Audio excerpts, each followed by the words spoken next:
Mainit-init po na usapin ngayon ay ang mag-asawang si Kong at si V. Velasquez dahil sa kabila ng matagal po nilang pananahimik patungkol sa politika ay pinili na po nila magsalita. Pag-usapan natin. Napakarami ko pong gustong sabihin sa inyo kaso medyo wala pa po akong boses so ito na muna po yung pag-uusapan natin. Nakakuha po ito ng samut-saring reaksyon sa social media dahil ang iba natuwa, ang iba nagalit, ang iba nagalit ng sobra at ang iba naman po ay medyo understanding at ang iba naman po ay naniningil kumbaga. So basahin muna po natin yung pinost ni Kong. No? Meron po akong gustong basahin na pinost niya. Isa yung post, tapos isa yung follow-up comment na ginawa niya. Nag-post siya ng picture na to, tapos sinabi niya, magnanakaw ka tapos gusto mo walang sisita.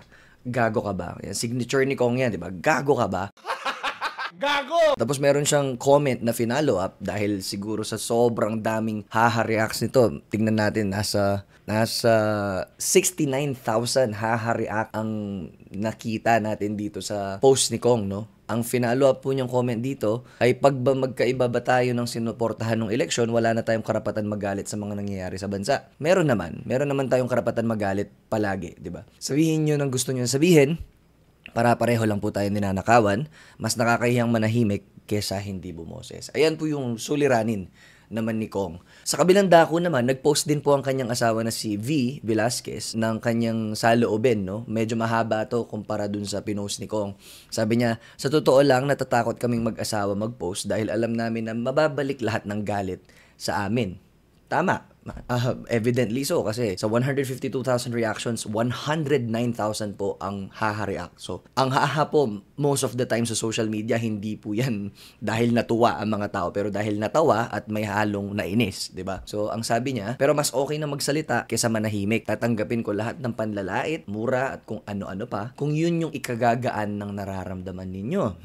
Basta para-parehas tayo ng gusto, matupad ang birthday wish ni Miss Cara David. Ayan. Hindi ako magsisisi na sa wakas, magagamit ko tong FB ko ng tama. Hindi ko pagsisisihan na nasabi kong ayan po, no? Para sa akin, okay sana to eh. Ang ganda sana nitong nilabas ni V na statement compared dun sa nilabas ni Kong. Ang kaso kasi, may follow-up. Ayan, may follow-up post na naka-OOTD. Ito si V. Tapos finalo up niya ng caption na nababash ako noon at ngayon na naman ulit. Tanggap ko ng buong puso dahil alam ko saan ako nagkamali. Ang pinagkaiba lang ngayon, mas malaya sa pakiramdam. Tuloy ang buhay. Pictures aside, if tatanggalin po natin yung mga retrato na nakita natin dito sa post na to, ang ganda sana ng sinasabi niya, di ba? Kasi seemingly full of accountability kasi tinatanggap niya, galit ka, tatanggapin niya daw yan ng buong puso. In contrast dun sa sinabi naman ni Kong na parang may dating na nagrereklamo na porke ba magkaiba tayo ng sinuportahan ng eleksyon, wala na ba akong karapatan sabihin yung ganito ganyan. So dun kasi may difference yung post ni V at tsaka ni Kong. Pero try nating i-dissect pa ng mas maganda. Para sa akin kasi, ang isa sa mga mahirap na role bilang content creator at influencer, hindi mo na pwedeng i-consider yung sarili mo bilang normal na mamamayan. Hindi ka na normal na mamamayan. Kasi nga, meron ka ng platform, may following ka na. You will be put on a pedestal. You will be looked up to by many people, by millions of people. And to be specific, V. Cortez has 5.3 million followers on Facebook.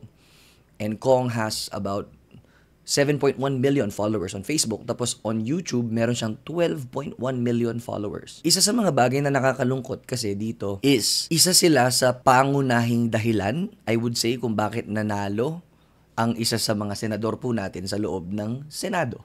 Kasi nga, isa sila sa mga naging endorsers, no? Ang sa akin dyan, hindi kasi basta-basta masusugpo yung galit ng tao, lalong-lalo na kung naging kang influential sa pag-upo ng isang senador na medyo questionable, 'di ba? Medyo questionable yung background, lalong-lalo na ang daming conflict of interest, 'di ba? Family business sila, tapos nakapasok sila sa Senado, tapos sila ang in charge ng maraming bagay na pwedeng magkaroon ng conflict of interest sa business na hinahawakan nila. Ngayon, hindi naman po natin din masisisi ang mga tao kung yung galit nila tuloy-tuloy at hindi po tumitigil. Hindi naman dahil nag-sorry tayo, although wala namang sinasabing ganun si V, at least, pero medyo may ganung sinasabi si Kong dun sa kabilang banda. Kasi hindi na po dapat sinasabi yon.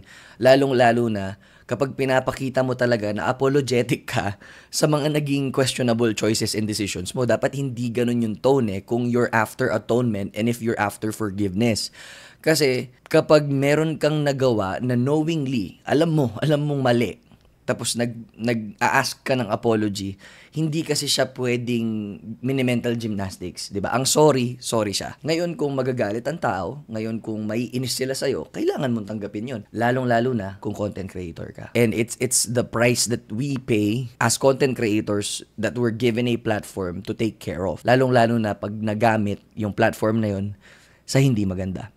Ang sa akin, paulit-ulit ko sinasabi to, pero hindi natin masisisi ang mga tao sa galit nila. Pero ang equalizer ko naman dyan, if you're commoner, kung normal kang citizen ng Philippines, and you support the other side, siguro, by now, alam nyo naman po saan ako nakatayo, di ba? And if you support the other side, I want you to know that growth and changing of the mind is extremely welcome. Hindi ka tayo scrutinize pagdating sa mga naging past political decisions mo kung isa kang normal na mamamayan. Kasi for sure, at the end of the day, I think people, regardless of where they stand or regardless of what they fight for, I think they believe that they're fighting for the right thing. Ngayon, mas mabigat lang po kasi yung filtering process bilang content creator kapag gagawa ka ng content na nagpo-promote ng isang kandidato. Lalong-lalo na kung yung kandidatong pinopromote mo, medyo questionable. Ngayon, ang dami kasing nagagalit kina Kong at kina V. Ako personally, naiintindihan ko na talagang mahirap tanggalin yung galit na nakikita natin sa kanila kasi nga isa sila sa mga pinaka naging influential reasons kung bakit nanalo yung kandidatong sinusulong nila. Ngayon, ang hamon ko,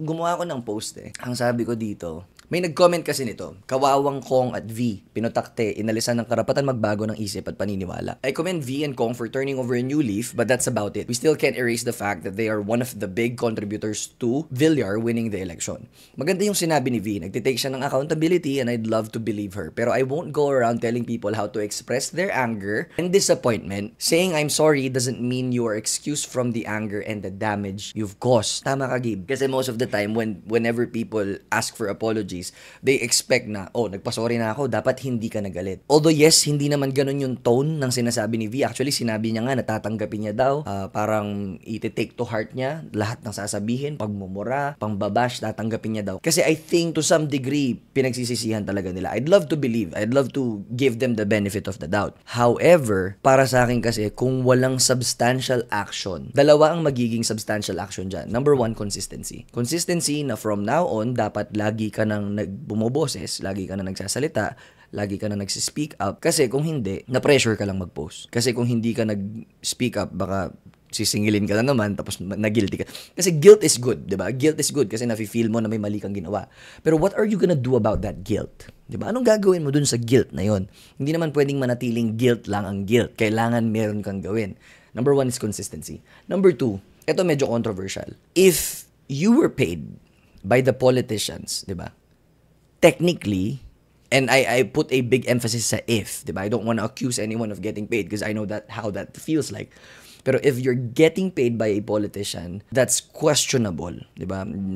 That is involved in many scandalous projects na hindi natatapos, na parte ng mga substandard na project. Wouldn't it be fair if i-disclose mo magkano ibinayad sa inyo, tapos, I don't know, gamitin natin sa mga susunod na masasalantang bagyo. And I know that that's almost impossible to happen. But I feel like if you want people to actually believe that you're really sorry for the actions that you did and you recognize the damage that you've done as a content creator, I think hindi naman mahirap gawin yun para sa akin. Kasi technically, ang pinambayad nila sa inyo, pera ng taong bayan. 'Di ba? So, ayun lang naman ang thoughts ko for now sa whole thing na yun. Saying sorry does not excuse you from the damage that you've caused, and saying sorry definitely does not erase the things that you did. Now, you cannot just immediately force people to be on your side just because you finally apologize and you finally use your platform for what is right. And that's what you're saying. Alam mo, ginagamit mo na sa platform mo ang tama, so that implies na ginamit mo siya sa mali. Diba? So, ayun lang naman. Sana, totoo yan, at sana makasama pa natin yung si Kong at si V sa laban na to. Kasi he can really use the help. Diba? Kasi napakahirap mag-push back, lalo na hindi naman po ako ganong kalaking content creator. Pero sana makatulong sila. OG Chicken Feet, gang ako, Boss Kong. And I am expecting bigger things from you. So sana talaga, mag-follow through kayo. Ingat po. That's it. Bye-bye.